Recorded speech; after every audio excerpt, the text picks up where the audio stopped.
Hey guys እንዴት ናችሁ? በዚህኛው ቪዲዮ ስለ ስተዲ ፕላናችን የተወሰነ ዲቴል ነግራችኋለሁ። ፕላስ ለእናንተ ደግሞ ፍሪ የሆነ ስተዲ ፕላን እዚህኛው ላይ ከነ ማብራሪያው እንለቅላችኋለን ማለት ነው። ስተዲ ፕላኑ በጣም በጥንቃቄ ተለፍቶበት የተሰራ ነው።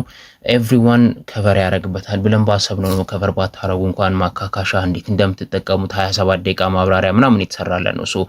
ኤቭሪ ሊትል ዲቴልስ የተነካካ ነው። ስለዚህ እሱን መጠቀም ትችላላችሁ ማለት ነው። እዚህ ጋር ሄዳችሁ ቀጥታ ማግኘት ትችላላችሁ ስተዲ ፕላኑን ከነ ማብራሪያው። ግን ትረስት ሚ እሱኛውን ተግብራችሁ ምናምን ከምትሰቃዩ ይህን ሳብጀክት በዚህ ሰዓት ነካ እያረጋችሁ የምታነቡበት ጽድት ያለ ፕላን ስላለን ስለሱ በደንብ ማብራሪያውን ስሙና ከፍላችሁበት ከሌሎች ሰርቪሶቻችን ጋር ሙሉን ማግኘት ትችላላችሁ። ኤክስኤልኤስኤስ ሁልጊዜም ለኮሚኒቲው ማድረግ ይወዳል፣ እንቀጥልበታለን። ቤዚክሊ ማወቅ ያለባችሁን ነገሮች ልንገራችሁ ስለ ስተዲ ፕላኑ። የመጀመሪያው 9-12 9 እና 10 በኦልድ እንዲሁም 11-12 በኒው ካሪኩለም ነው የተሰራው። እናም ማትስ፣ ባዮሎጂ፣ ፊዚክስ፣ ኬሚስትሪ፣ ሂስትሪ፣ ኢኮኖሚክስ፣ ጂኦ፣ እንግሊሽ በወርልድ ዋይድ ሪፈረንስ ቤዝ ላይ ያደረገ ኤቭሪ ሳብጀክት ከቨር የምታደርጉበት ስተዲ ፕላን ነው። በ33 ሳምንት ውስጥ ወይም ደግሞ አይ ቲንክ 231 ቀን ውስጥ የምትጨርሱበት ነው ማለት ነው። ኤቭሪቲንግ ከቨር አድርጋችሁ ቢያንስ አንድ ዩኒት አንድ ጊዜ ሪቫይዝ ተደርጎ ማለት ነው። እያንዳንዱ ዩኒት ላይክ አንድ ትምህርት 5 ለራሱ ቢኖረው 20 ዩኒት አለው። እሱን ማሰብ አለባችሁ እና ላይክ ስተዲ ፕላኑ ሲዘጋጅ ሊንክ የተደረገ ነው። እንዲሁም የክላስ ትምህርት ደግሞ ወደ ኋላም እንዳትቀሩ የተሻለንን ሁሉን ነገር ለማቻቻል ሞክረናል። የጥናት እቅዱ ከትምህርት ሰዓት ውጪ ነው። ከ11 ተኩል ጀምሮ ነው እና ቅዳሜና እሁድ ደግሞ ኤቭሪ ይጨምራል ማለት ነው። ላይክ ሆል ዊክ ነው የምታጠኑት እና ለማይሰሩ ሰዎች አይሆንም። ባይዘው ለመስራት ለመለወጥ ለማለፍ ለማይፈልጉ ሰዎች በተአምር አይሆንም። በጣም ከባድ ፕላን ነው ማለት በቃ የሚለፋ ሰው ብቻ የሚሆን አይነት ፕላን ነው። በቀን 6 ሰዓት ተኩል አጠቃላይ እና ከዛ ውስጥ 5 ሰዓት ታነባላችሁ። እንዲሁም 1 ሰዓት ተኩልን ጥያቄ ነው የምትሰሩበት ማለት ነው። ቤዚክሊ በቀን 5 ሰዓት ነው የምታነቡት ማለት ነው። ይሄ ከሰኞ እስከ ዓርብ ነው። ቅዳሜና እሁድ ደግሞ 12 ሰዓት ተኩል አጠቃላይ፣ ከዛ ውስጥ 2 ሰዓት ተኩል ጥያቄ ነው። 10 ሰዓት ደግሞ ንባብ ነው የሚሆነው ማለት ነው፣ ወር ማጥናት። ክረምት ምናምን ያጠና ሰው የሆነ ዩኒት የሚቀለው ሰው ደግሞ ያው ሰዓት እንትን ይለዋል። እኛ ላናነበበ ጭራሽ ምንም ላላደረገ ሰው አስበን ያደረግነው ኢቨን አንዳንድ ሳብጀክቶች ላይ ኤአይ ጭምር ተጠቅመን የሰራነው ስተዲ ፕላኑን በጣም ለፍተንበት ሳምንት ምናምን የጨረስንበት ጀስት እንትን ለማድረግ ማለት ነው። ላይክ አንድ ላይ አምጥቶ ታይፕ አድርጎ ለመጨረስ እንጂ ይሄ ስንት ሰዓት ይፈጃል ምናምኑ በጣም ብዙ ሰዓት ነው እንትን ያለብን። እሱ ብቻ አይደለም 17 ገጽ ነው። 17 ገጽ ዛሬ ስንት ነው ታይፕ የሚደረግ? ጀስት ታይፕ ብቻ ቢሆን ማለት ነው። ኢማጂን ኤቭሪቲንግ አንደርስታንድ እንድታደርጉ ማለት ነው። እና ኤቭሪ ኮንሰፕት ላይ ስፔስ ሬፒቲሽን ወይም ደግሞ ላይክ ያጠናችሁትን ነገር ለማስታወስ በደንብ እንዲያግዛችሁ እሱን ለማድረግ ሞክረናል። የጊዜ አጠቃቀምና የማስታወስ ችግርን በሰፊው የሚፈታ አይነት ፕላን ነው።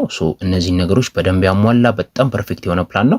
ላስት ይር ልጆችን እንደዚህ አድርጉ ስንል የነበረውን ነገር እንዳለ በሰፊው አካተን ሰርተን በየዩኒቱ ዛሬ ይህንን አንብብ፣ ነገ ይህንን አንብብ፣ በዚህ ዊክ እንደዚህ ነው ምናምን እያልን እንትን ብለናል። ተጨማሪ ማብራሪያዎች ከዚህ ጋር እንደዚህ ዲቴል ባይሆንም የተወሰነ ያለበት አለ። ዩቲዩብ ቪዲዮ ላይ ምናምን ሊንኩን እናስቀምጥላችኋለን። ይሄንን ካልናችሁ ይሄንን መጠቀም የምፈልጉ በጣም ፐርፌክት የሆነ ፕላን ነው። ይሄንን መጠቀም የምፈልጉ ለብቻውም እንዲሁም አንድ ላይ ከሰርቪሳችን ጋር ስላለ መታችሁ መመዝገብ ትችላላችሁ። ኤኒዌይስ ግን ይሄኛውን ስተዲ ፕላን ለእናንተ ፎር ፍሪ የምናቀርቡን ለሁላችሁም የሚሆነውን ላስት ይር በቃ ስንጀምር የነበረ ነው። እሱን እዩትና ይሄኛው ጭራሽ አይገናኝም። በጣም ይበልጠዋል። በጣም ፐርፌክት ነው። እንዴት ናችሁ? ይሄ የስተዲ ፕላናችሁ ማብራሪያ ነው።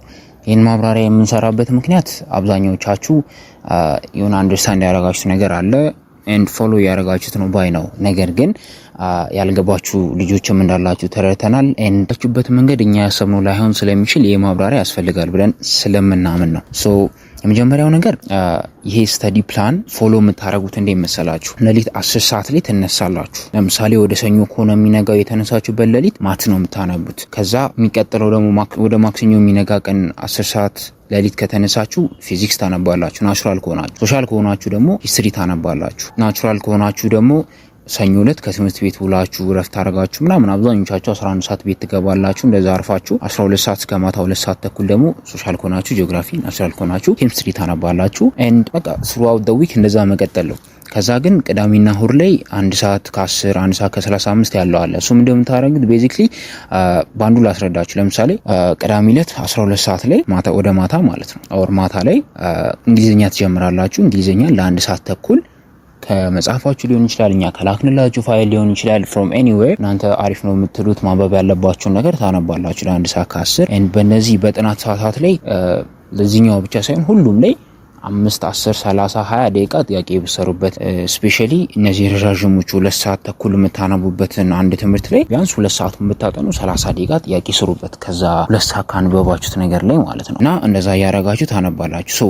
ወደ 1 ሰዓት ከ10 ጋር ስመጣላችሁ 1 ሰዓት ከ10 እንግሊዘኛን አንበባችሁ 10 15 ደቂቃ አርፋችሁበት እዛ ደግሞ ኤስኤቲ ጋር ትሄዳላችሁ። ኤስኤቲ ምንድነው? ሆሊስቲክ አፕቲቲዩድ ቴስት ነው የሚባለው። ሶ ቤዚክሊ አፕቲቲዩድ የሚባለው ማትሪክ ላይ የምትፈተኑት አዘ ሳብጀክት ክላስ ውስጥ የማትወስዱት እንትን ነው ትምህርት ነው ሳብጀክት ነው። ስለዚህ እሱኛውን የማትና የእንግሊዘኛ ስኪላችሁን በ12 አመት ውስጥ የዳበረውን ነገር ነው ሊትራሊ ቴስት የሚያደርገውና እሱ እንዴት ነው የሚሰራው? ጥያቄ በደንብ ፕራክቲስ ማድረግ፣ የማት ስኪላችሁን ኢምፕሩቭ ማድረግ። እንግሊዘኛና ማት ጎበዝ ከሆናችሁ እሱን በደንብ ትሰራላችሁ ማለት ነው። ስለዚህ ማታችሁና እንግሊዘኛችሁ ላይ መስራት። ግን ማት ሲባል ኢንተግሬሽን ኦር ካልኩለስ ምናምን ጎበዝ መሆን አይደለም የሚጠበቅባችሁ። ጀስት ቤዚክ ማትስ የሆኑ ነገሮችን ግን ዱሮ የራሳቸው ሩሎች ምናምን ማስታወስ ሞር በፕራክቲስ ጥያቄ ሲሰሩ ታዩታላችሁና በደንብ ፕራክቲስ ማድረግ ነው። እንግሊዘኛውም በፕራክቲስ ይሻሻላል። ኦብቪየስሊ በትንሽ ጊዜ ፕራክቲስ የሚመጣ ነገር አይደለም፣ ግን በደንብ ከሰራችሁበት ሞር ፕራክቲስ ካረጋችሁበት ለእያንዳንዱ ወይ ስትራቴጂ ምናምን አለው እንዴት እንደሚሰራና ኤግዛም ቡኮች ላይ ታገኙታላችሁ። ኤንድ ኤክስትሪም አይ ቲንክ የኤስኤቲ ቡክ አለውና እነሱን በደንብ መስራት ትችላላችሁ ማለት ነው። ሶ እንደዛ አድርጋችሁ ታነባላችሁ። ሌላው ነገር ሁሉንም ትምህርት ስታነቡ 2 ሰዓት ተኩል ለምሳሌ አንድ ሴሽን ለማት ሰኞ ዕለት የሌሊቱ እሱኛን ከ2 ሰዓት ተኩሉ ላይ መሀል ላይ 1 ሰዓት ከ15 ካነበባችሁ በኋላ 15 20 ደቂቃ እረፍት አድርጉ። ችግር የለውም። ኢቭን 1 ሰዓት አንበባችሁ 15 ደቂቃ አርፋችሁ ከዛ ደግሞ 1 ሰዓት ከሩብ ወይ 1 ሰዓት ብታነቡ በቂ ነው። ችግር የለውም። እረፍታችሁን ከፈለጋችሁ ከዚህ ከ2 ሰዓት ተኩል ላይ ቀንሱ። ከቻላችሁ ደግሞ ከሌላው ሰዓታችሁ ላይ አድርጉት። ብቻ በመሀል ማረፍ አለባችሁ። ምክንያቱም እረፍት በጣም ወሳኝ ነገር ነው። ዝም ብላችሁ 3 ሰዓት ቁጭ ከምትሉበት 30 ደቂቃ ነቃ ብላችሁ ብታነቡ ይሻላል። ይሄንን እንዳትረሱ። ሌላው መርሳት የሌለባችሁ ነገር ለምሳሌ ሌሊት መነሳት የማትችሉ ኦር ማትወዱ ሰዎች ከሆናችሁ ማምሸት ከሆነ የሚመቻችሁ 12 ሰዓት ጀምራችሁ እስከ ማታ 2 ተኩል አንበባችሁ። ያኔ አራት መበሉ ከሆነ አራት በልታችሁ ረፍታችሁና ምን አርጋችሁ ደግሞ ከ3 ሰዓት እስከ 6 ሰዓት ወይ 3 ተኩል እስከ 6 ሰዓት ድረስ ምናምን አጥንታችሁ ተኝታችሁ ጠዋት መነሳት ትችላላችሁ ማለት ነው። ቤዚክሊ ሶ ጊዜያችሁን እዚህ ጋር ብቻ አይደለም ትምህርት ቤት ውስጥ ምናምን በአግባቡ መጠቀም አለባችሁ። ይሄኛው ላይክ ክፍቱ ሰዓት እንዲኖራችሁ እስከ ስፔሻሊ እስከ 9 ሰዓት ምናምን ትምህርት ቤት የምትቆዩ ልጆች ጊዜው እንዲኖራችሁ ትምህርት ቤት ውስጥ ምሳ ሰዓት ላይ ሆምወርካችሁን ጭርስ አድርጋችሁ መግባት። አሳይመንት ምናምን ካለባችሁ ለምሳሌ የዛሬ 2 ሳምንት የሚገባ አሳይመንት ከሆነ በየቀኑ 20 30 ደቂቃ እየሰራችሁት አሳይመንቱን በዛው አሪፍ ይሆናል። እናንተም ትርፍ ጊዜ ይኖራችኋል ማለት ነው። ለጥናታችሁም ለሌላም ነገር የምታውሉት ማለት ነው። የ12ንም ምናምን ላይክ ሚድ ምናምንም ስለሚኖርባችሁ ከ9ኛ ክፍሉ ከምናምን ጋር ለማስኬድ እንዲመቻችሁ ለምሳሌ ቀን ውስጥ 24 ሰዓት አለ። ከ24 ሰዓተኛ 5 ሰዓት በየቀኑ አጥኑ ብለናችኋል። ላይክ ከሰኞ እስከ ዓርብ ብቻ ነው ማወራችሁና ከ24ቱ ሰዓት 5 ሰዓት ካጠናችሁ 19 ሰዓት ይቀራችኋል ማለት ነው። ከ19 ሰዓት ላይ ደግሞ ላይክ 7 ሰዓት ብትተኙ 12 ሰዓት ይቀራል። ከ12ቱ ሰዓት ላይ ደግሞ 8 ሰዓት ትምህርት ቤት ብታሳልፉ 4 ሰዓት ይቀራል።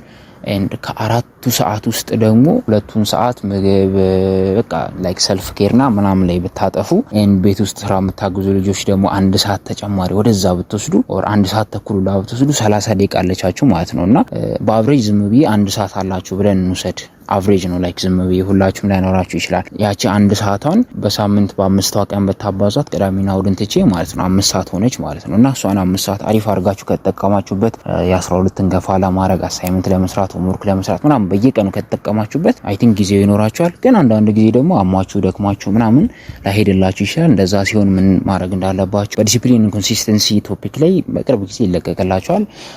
ኢኩድ ቢ ከየሆኑ ዊክስ በኋላ ብቻ እሱ ሜሴጅም ሰምታችሁ ማስቀጠለው በቻላችሁት መንገድ የምትችሉትን አድርጋችሁ ይሄንን ስተዲ ፕላን ፎሎ ለማድረግ ሞክሩ። እናም ስታነቡ ደግሞ ከ9ኛ ክፍልን መጀመሪያ ጨርሱ።